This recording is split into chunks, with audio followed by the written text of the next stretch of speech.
지역의 이슈를 풀어봅니다. 헬로 이슈 토크입니다. 헬로 이슈 토크에서는 새해를 맞아 우리 지역의 자치단체장과 함께하는 신년 대담을 준비했습니다. 이 시간에는 차준택 부평구청장과 함께합니다. 안녕하세요. 네, 안녕하세요. 반갑습니다. 네, 청장님, 지난 한 해를 좀 돌이켜보면 많이 좀 어수선하고 혼란스러운 한 해였다 이런 생각이 드는데 일상의 소중함을 여느 때보다 조금 더 절실히 느꼈던 시간이었던 것 같습니다. 부평구의 2024년 어떤 한 해로 평가하십니까? 네, 말씀하신 것처럼 연말 즈음에 해서 사건 사고도 있고 해서 상당히 어수선했긴 했는데 24년도에 우리 부평구 직원들의 노력으로 저희가 대외적으로 좀 좋은 평가들을 많이 받았습니다.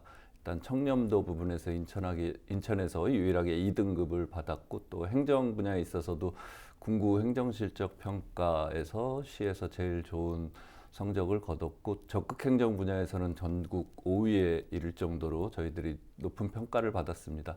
그리고 공약 관련해서는 2년 연속 매니페스토 실천본부에서 SA 등급 최고 등급을 저희가 수상을 했고, 무엇보다도 안전 분야에 있어서 상을 많이 받았습니다. 범죄 예방, 안전 문화, 그리고 교통 환경 개선, 그리고 자연재해 대처하는 이런 역량에 대해서 저희들이 각 중앙 부처로부터 높은 성적을 이뤄냈습니다. 네, 평가도 좋았지만 사실 부평구 사업들도 많은 진척이 있다고 들었습니다.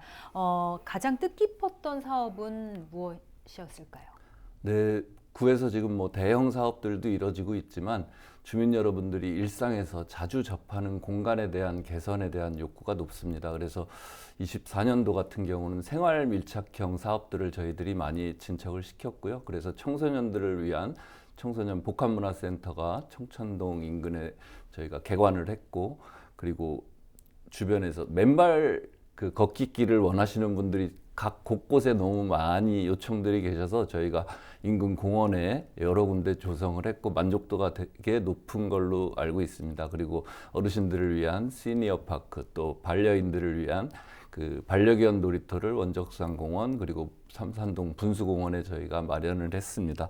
이런 생활 밀착형 사업들이 주민들이 체감하는 그 체감도가 높아서 저희들이 앞으로도 이런 사업들을 좀 적극적으로 만들어 나갈 생각입니다. 네, 신년사를 통해서 올해 이 부평이 재도약하는 중대한 전환점이 될 것이라고 선언하셨습니다. 좀 어떤 의미였나요?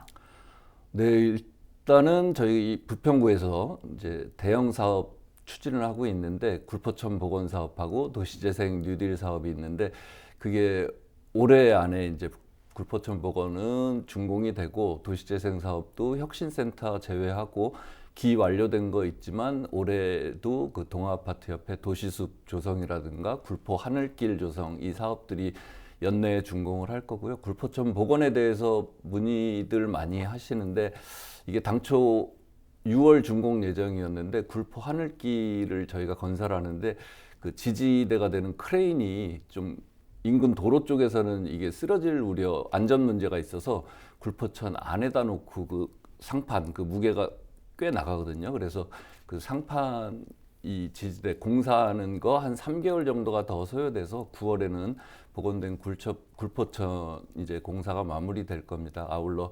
굴포천변에 이 야관 조명을 저희가 좀 포인트를 줘서 은하숲길도 같이 조성을 할 계획입니다. 네, 공사가 또 올해 마무리될 것으로 말씀을 해주셨는데 그런데 지금 지방교부세가 줄어든 데다가 경기 침체 때문에 지자체들이 저마다 이제 빠듯한 예산 때문에 고민이 많습니다. 사업도 상당 부분 불가피하게 좀 수정이 많이 들어갈 것으로 예상이 되는데요. 부평구는 좀 어떤 상황인가요? 뭐 부평구만의 문제는 아닌데 지금 국세가 작년 재작년에 해서 86조 정도 감소가 되다 보니까 지방으로 교부되는 돈들도 네. 많이 줄은 형편이고, 대신에 이제 사회복지 비용은 이제 늘어나는 추세이고, 왜냐하면 대상자인 어르신들 인구수도 점점 우리나라가 이제 고령화되다 보니까 저희 부평구도 마찬가지지만 그 인구 비중이 높아지니까 저희가 예산 세입이 늘어나는 거 이상으로 사회복지비가 더 늘어납니다. 저희 부평구 같은 경우 올해 예산이 일반 회계가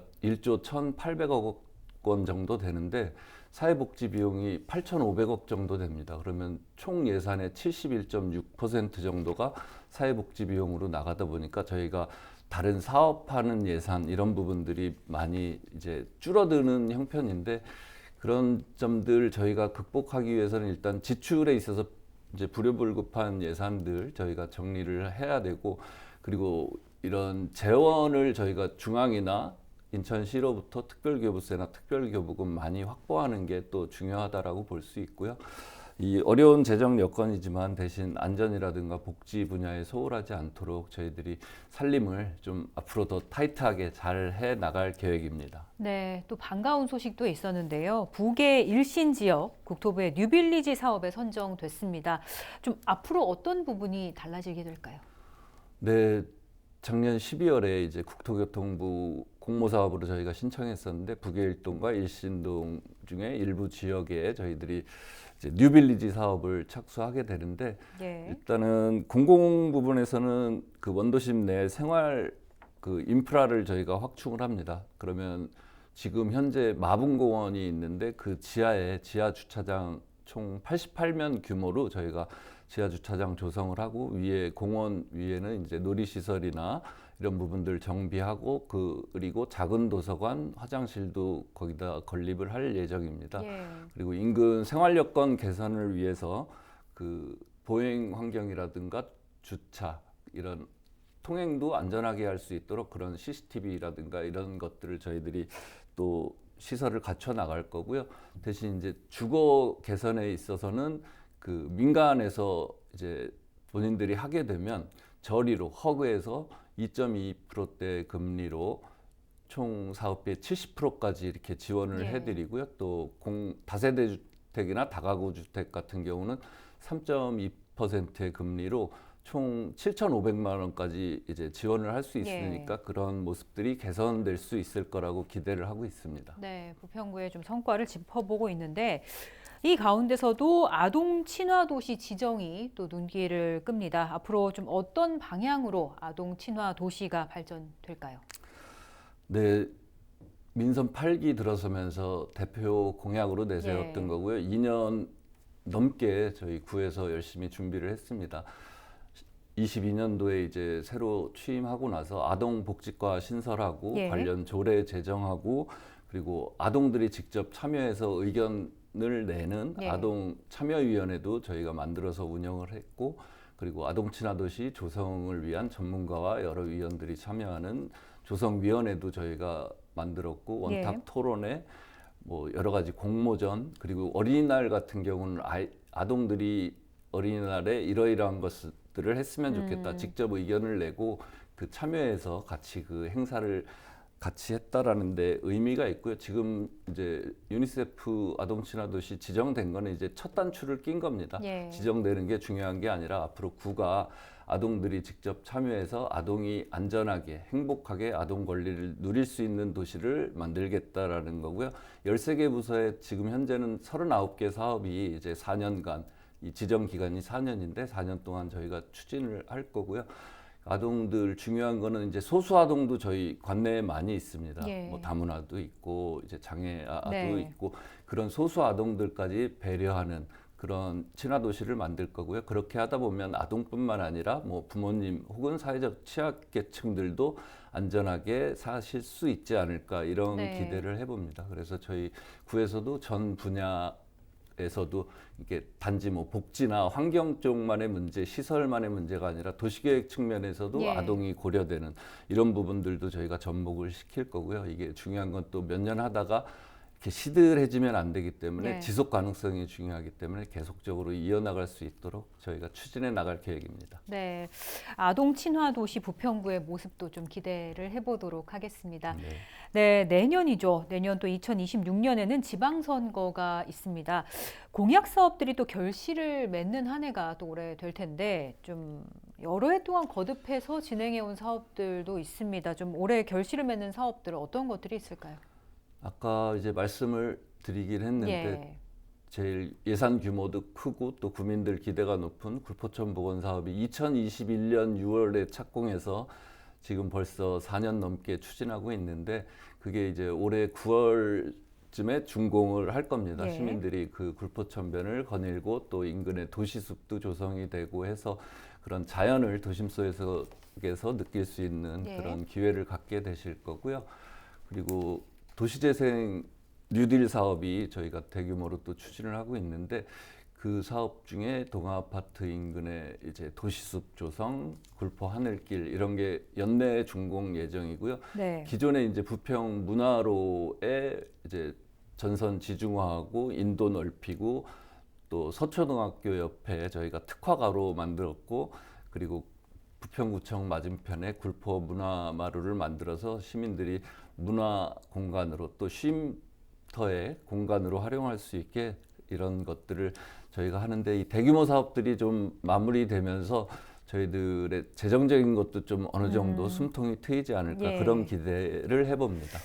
네, 이제 부평 캠프마켓을 비롯해서 많은 녹지 공간들도 주민품으로 돌아오고 있습니다. 오랫동안 이 반환 부지들을 좀 어떻게 활용할 것이냐 이런 것들이 국민들의 관심사였는데 이 가운데 제 1113 공병단 개발이 지역의 중요한 이슈가 또 됐습니다. 예비 우선 시행자 선정이 됐고요. 법원에서 소송도 이겼습니다. 올해 사업이 좀 어떻게 진행이 될까요? 네, 그 1113 공병단 부지의 주민들이 대형 복합시설, 뭐 백화점 혹은 뭐 프리미엄 이 쇼핑센터 이런 것들을 원하는 왜냐하면 인근이 주거 지역이 너무 많기 때문에 그런 의견들이 많았고 저희가 그래서 그걸 공모를 해서 예비우선 시행자까지 예. 선정을 했는데 이제 공모에서 탈락한 측에서 행정소송을 제기를 했고 이 선정에 문제가 있다. 근데 이제 법원에서 1심이긴 하지만 법원에서 문제가 없었다라는 취지로 이렇게 기각을 했기 때문에 예. 법적인 뭐 시비거리도 다소 해소가 됐다라고 봅니다. 이제 중요한 거는 부평구와 예비우선 시행자가 같이 국방부와 토지 사용에 대해서 이제 협의를 지금 해나가고 있습니다. 일단 토지 사용에 대한 부분이 마무리되는 게 1차적인 과제고요. 예. 그 부분이 뭐 지금 쉽지는 않습니다. 국방부 상황도 뭐 지금 전국 때문에 지금 이렇게 정책이나 이런 예. 사안에 집중하기 좀 힘든 여건이긴 하지만 저희들이 같이 최선을 다할 거다라는 말씀드리고 그 이후에는 이제 개발구역 지정하고 개발 계획을 이제 만들고 그 예. 과정에서 이제 환경 영향 평가라든가 재해 영향 평가 이런 부분들 받고 그다음에 이제 실시 계획을 저희가 이제 추진하면서 착공을 그렇게 하게 됩니다. 그 과정까지 이게 연내에 다 될지는 모르지만 올해 내에 어쨌든 토지 사용에 대한 부분 해소하고 그 이후 행정 절차를 저희들이 이제 이뤄 나가야 됩니다. 네. 올해도 또 이제 이 질문을 또 이어서 하게 되는데 소각장 문제입니다. 내년 2026년부터 이 수도권 매립지 생활 폐기물 직매립이 금지가 됩니다. 생활 폐기물 대란이 또 예상이 되고 있는데 인천시는 지난해 1월이죠. 군구가 자체적으로 이 소각장 마련에 나서야 한다. 이렇게 책임을 좀 강조했는데 부평구도 소각장이 필요한 상황인데 지금 사실 대책이 좀 있나요? 네, 뭐 부평구만 필요한 게 아니라 인천시에 있는 군구 네. 다 필요한 형편이고 이전에 이제 권역별로 추진되던 데들도 지금 이제 난항을 겪고 있는 데들이 있습니다. 그래서 네. 작년 1월에 발표한 이유로 그때 저희 구에서도 이건 구에 맡겨놓을 일이 아니다. 시가 주도적으로 뭐 군구 간의 이해관계도 이 조정을 해야 되고 부지라든가 이게 대규모로 필요하고 몇 천억 원 정도 되는 예산이 예. 수반돼야 되기 때문에 기초자치단체 역량만으로는 이게 답을 찾기 쉽지 않다라는 의견을 얘기했었고 그 부분이 어떻게 보면 1년 동안 그렇게 진척된 사항들이 지금 현재 없거든요. 예. 그래서 앞으로도 저희가 뭐 26년에 직매립 금지가 되는데 그에 맞춰서 한다라는 게 어찌 보면 물리적인 시간도 지금 부족한 예. 형편이 된 것 같습니다. 인천만의 문제가 아니라 지금 뭐 다른 지역도 마찬가지지만 하지만 저희는 시에서 이제 하는 실무협의체에 지속적으로 성실히 참여하면서 같이 논의도 하고 앞으로 어떤 방향으로 가야 될지 그런 부분들은 같이 이제 하고 있습니다. 그리고 시에서 이제 주민들의 의견 수렴하는 자리 또 만들어 달라고 해서 그것도 저희가 주민들 협조 얻어서 진행을 하고 또 이 생활 폐기물이라든가 이 처리 시설 같은 거 견학을 예. 주민들하고 이렇게 같이도 가고 저도 실제로 이 하남에 있는 그 소각장 예. 비롯한 환경 그 센터에 갔다 왔습니다. 그래서 인식 전환이 일단 중요할 것 같고요, 주민들의. 그래서 시랑 각 군구가 합리적인 대안을 앞으로 만들어 나가야 되지 않을까라는 생각입니다. 그런데 이제 인천시도 사실 적극적으로 나서지 않고 있는 상황이잖아요. 시간은 말씀하신 것처럼 계속 흐르고 있는데 좀 소각장 마련이 사실상 올해 안에는 좀 힘들어진 건가요? 마련이 그렇죠. 그렇죠. 이게 뭐 공사비도 어마어마하고 그렇죠. 기본 공사 기간이 있어서 네. 예를 들면 서울시에서도 마포 상암에 예. 짓겠다라고 했는데 그것도 지금 예산 잡히고 시작해도 30년쯤에 가동 목표로 추진하던 거였거든요. 근데 오늘 기사를 보니까 이제 뭐 예산도 국비가 이제 국회에서 삭감이 됐고 예. 또 행정소송 제기했는데 그게 취소가 됐습니다. 입지 선정한 거에 대해서. 그래서 그 부분 다시 또 시도 대응을 서울시 예. 대응을 해야 되고 지금 경기도나 서울시 같은 경우는 그래서 직매립 금지를 30년까지 유예해달라라는 입장이고 환경부 같은 경우도 각 지자체가 이렇게 협의를 예. 하면 본인들도 뭐 유예할 수는 있다. 그래서 인천시 입장은 수도권 매립지가 이제 인천시 내에 있고 하기 때문에 그런 부분들에 대해서 입장을 뭐 서울과 경기도랑은 분명히 차이가 납니다. 그래서 네. 그런 현실적인 면도 고려하면서 이 대안을 만들어 가야 되지 않을까라는 생각입니다. 네, 소각장 또 올해도 계속 좀 이야기가 업데이트가 될 것 같은데 저희도 함께 좀 지켜보도록 하겠습니다. 네. 네, 그런데 이제 무엇보다 또 이제 경제가 어렵습니다. 소상공인을 비롯해서 이제 골목 상권에 대한 대책들 활성화가 좀 대책들이 좀 절실할 텐데요. 지역 경제 활성화를 위한 부평구의 대책들 어떻게 좀 고민하고 계십니까?